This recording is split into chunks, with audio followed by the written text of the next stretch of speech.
guys, welcome back to my channel. In today's video I'm going to show you how to do box braids. This is my second time installing box braids in Jayla's hair. The first time we used Marley hair, and I really like the Marley hair because it matched Jayla's natural hair. But today I'm going to be using regular braiding hair. If you have not seen our box braid video with Marley hair, make sure you go click right here. I will have it right here for you to go straight to that video. But as I said, we'll be using regular braiding hair. This is the hair that I'll be using.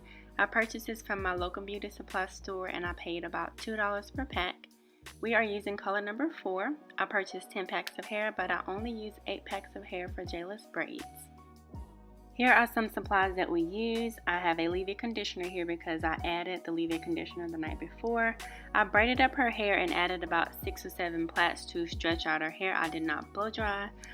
Here you will see some edge control. I added this to the roots of the braids to make sure there were no flyaways and that everything was smooth before adding the braid. I also used Blue Magic Grease. I use this for her scalp because I felt like it'll get dry and flaky in just a few days, so I wanted to prevent that. I only used just a little bit on her scalp.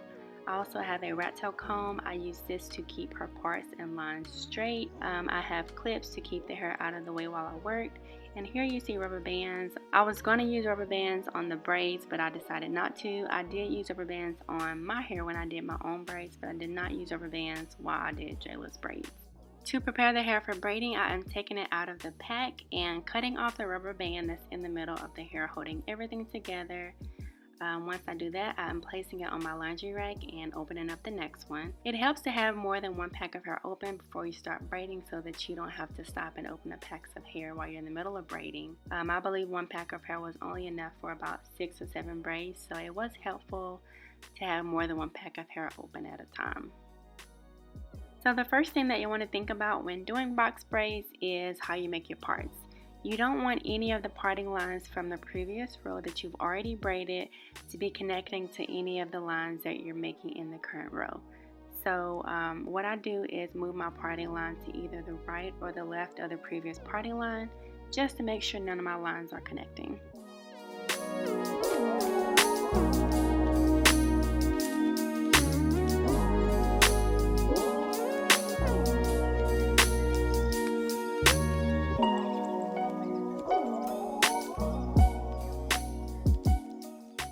Next, I'm taking the edge control and I'm applying it to the roots of the hair that I'm currently working with.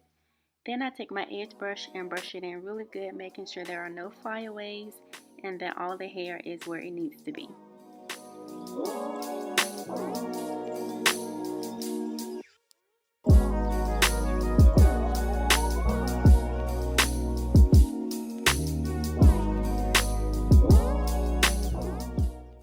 So here's how much hair I use for Jayla's braids, and I guess these would be considered medium-sized box braids.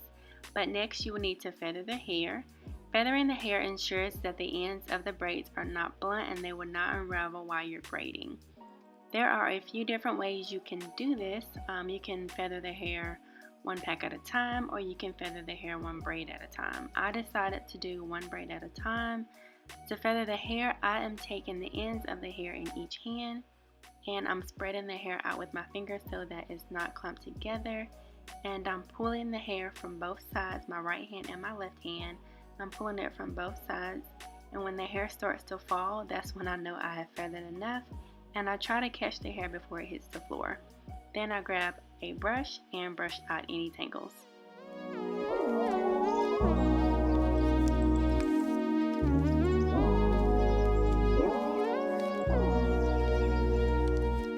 So I started these braids using the 3-strand method. To do that, I took 1/3 of the hair, separated it from the rest, and I took that hair and crossed it over.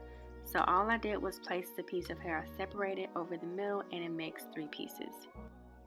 The strand in the middle is what I separated, and this part is what I connect to Jayla's hair to start the braid. Here is where I zoomed in so you can see, but I placed the braiding hair over Jayla's hair, and only the strand in the middle would be connected to her natural hair. I placed the strands in my hand the same way I would if I were doing a regular individual braid. I grab her natural hair along with the middle strand of braiding hair and place it between my thumb and my index finger, and I start braiding the same way I would do if it were an individual braid. My right hand is going under the middle strand to grab the hair on the left, and my left hand is grabbing the hair that was on the right side. And I just completed the way I would a regular individual braid.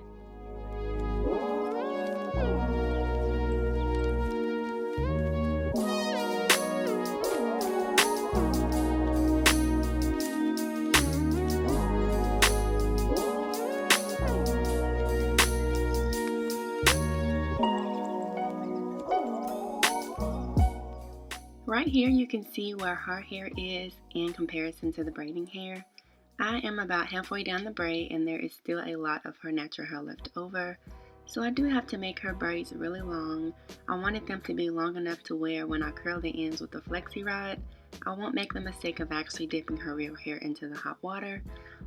So you want to keep in mind that this is my second time doing box braids on her. So I have not perfected these yet. It seems that I always end up putting way too many braids in her head.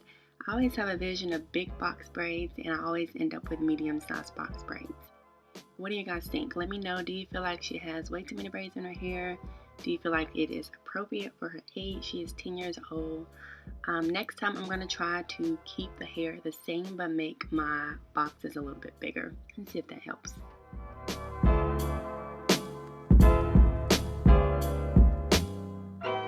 When I get to the ends of her natural hair, it tends to be a little bit frizzy, so I do add some edge control to the ends and just smooth it in with my hands.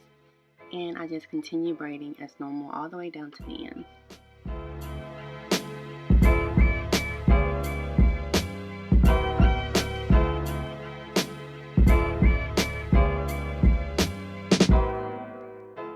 Here is what the ends of the hair look like so far. The ends look really stiff and scraggly, but don't worry, the hot water will fix that, and I'll show you how to do that later on in the video.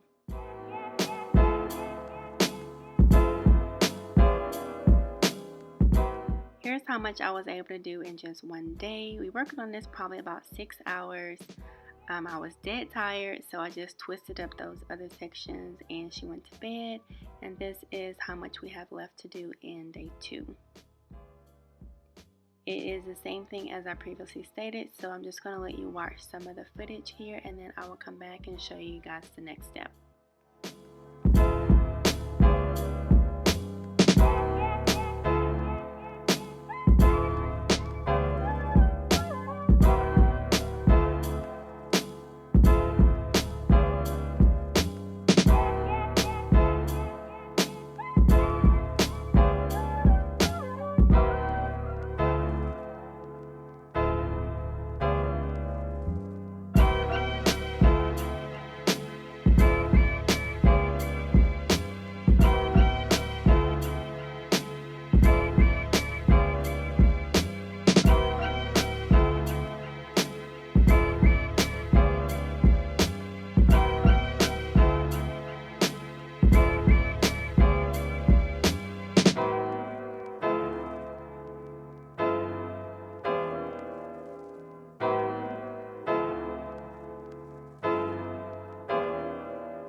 After what seemed like an eternity, this was the finished result. I lost track of the time it took, but I want to say it took about 8 or 9 hours to complete this.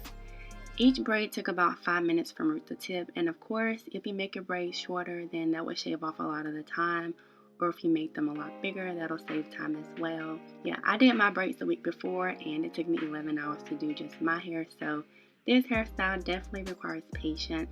On the good side, this does last a really long time. She kept her braids in for a full month. We went to the beach and she got in the pool quite a bit, so if she hadn't gotten in the water, her braids would have lasted a lot longer. I was able to keep my braids in for 2 months because I did not submerge my head under the water. So if you are looking for a hairstyle where you can forget about your hair for a couple of weeks or months, this would be the perfect style for that. You just want to make sure you have a lot of time on your hands to complete it. After all of her hair was braided, I went ahead and added these green flexi rods to the ends of her hair to give it a curl. I wanted her curl to be really small, so that's why I chose the green flexi rods. If you want a bigger curl, then get a bigger flexi rod. If you have not used a flexi rod before, all you have to do is position the rod where you want the curl to start and wrap the hair around the rod until you don't have any more hair. Once the hair is wrapped, you bend the rod up so that the hair doesn't come loose. So I'm bending the top down and bending the bottom up just to keep everything in place.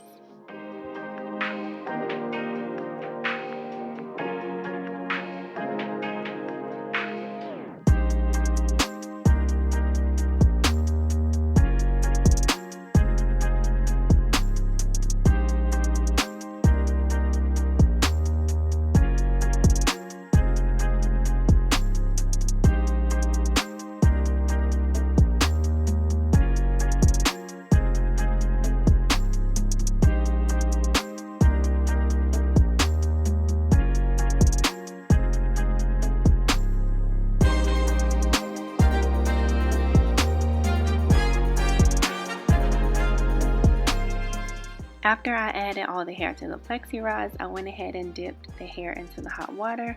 I kept the hair in the hot water probably about 10 to 15 seconds, not long at all. Once I took the hair out of the water, I made sure to wrap it into the towel so that the water didn't drip down.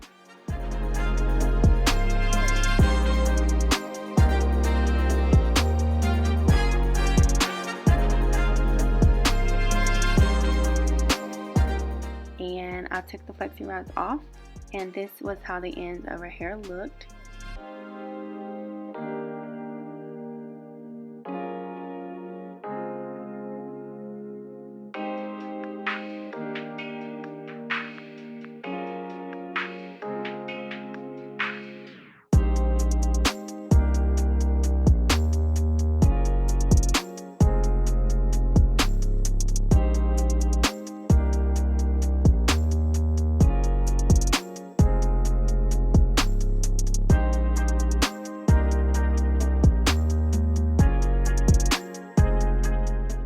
She asked for purple and blue string, so I did add purple and blue string to random braids. Once I got to the end with the string, I just tied it in a double knot so that it didn't unravel.